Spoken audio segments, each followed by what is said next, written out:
pages 51 to 55. We have to go up on wiring fatigue. The motor lorries roll up after dark. We climb in. It is a warm evening, and the twilight seems like canopy under whose shelter we feel drawn together. Even the stingy Chadden gives me a cigarette and then a light. We stand jammed in together, shoulder to shoulder. There is no room to sit. But we do not expect that. Mueller is in a good mood for once. He's wearing his new boots. The engines drone, the lorries bump and rattle. The roads are worn and full of holes. We dare not show a light, so we lurch along and are almost pitched out. That does not worry us, however. Top of page 52. It can happen if it likes. A broken arm is better than a hole in the guts, and many a man will be thankful enough for such a chance of finding his way home again.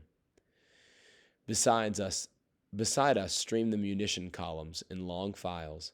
They are making the pace. They overtake us continually. We joke with them, and they answer back. A wall becomes visible. It belongs to a house which lies on the side of the road. I suddenly prick up my ears. Am I deceived? Again, I hear distinctly the cackle of geese. I glance at Kaczynski, a glance from him to me. We understand one another. Cat, I hear some aspirants for the frying pan over there. He nods. It will be attended to when we come back. I have their number. Of course Cat has their number. He knows all about every leg of goose within a radius of 15 miles. The lorries arrive at the artillery lines. The gun emplacements are camouflaged with bushes against aerial observation and look like a kind of military feast of the tabernacles. These branches might seem gay and cheerful were not cannon embowered there.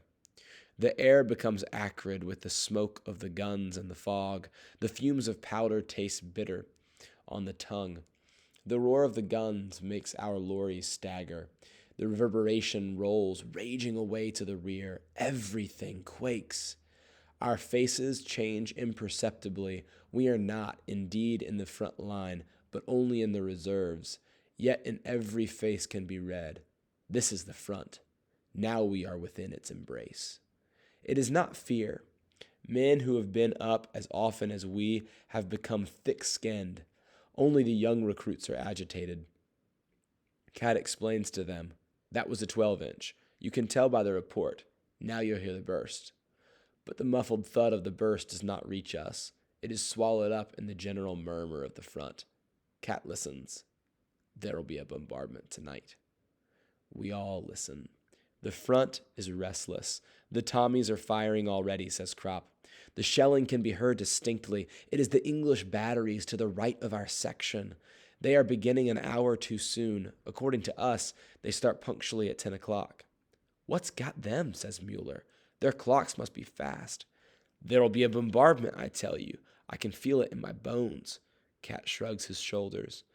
3 guns open fire close beside us.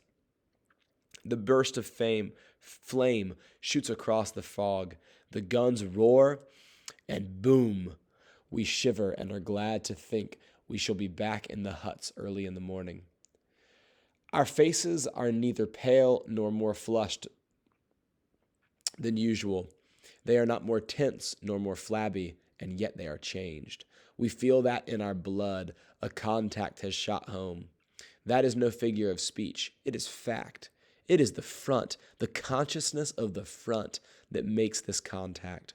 The moment that the first shells whistle over and the air is rent with the explosions, there is suddenly in our veins, in our hands, in our eyes, a tense waiting, a watching, a heightening alertness, a strange sharpening of the senses. The body, with one bound, is in full readiness. It often seems to me as though it were the vibrating, shuddering air that with a noiseless leap springs upon us, or as though the front itself emitted an electric current which awakened unknown nerve centers.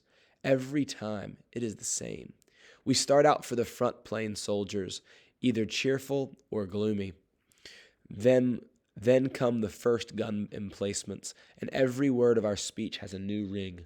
When Cat stands in front of the hut and says, there'll be a bombardment, that is merely his own opinion. But if he says it here, And sentence has the sharpness of a bayonet in the moonlight. It cuts clean through the thought.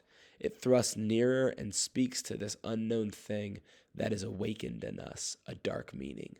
There'll be a bombardment. Perhaps it is our inner and most secret life that shivers and falls on guard.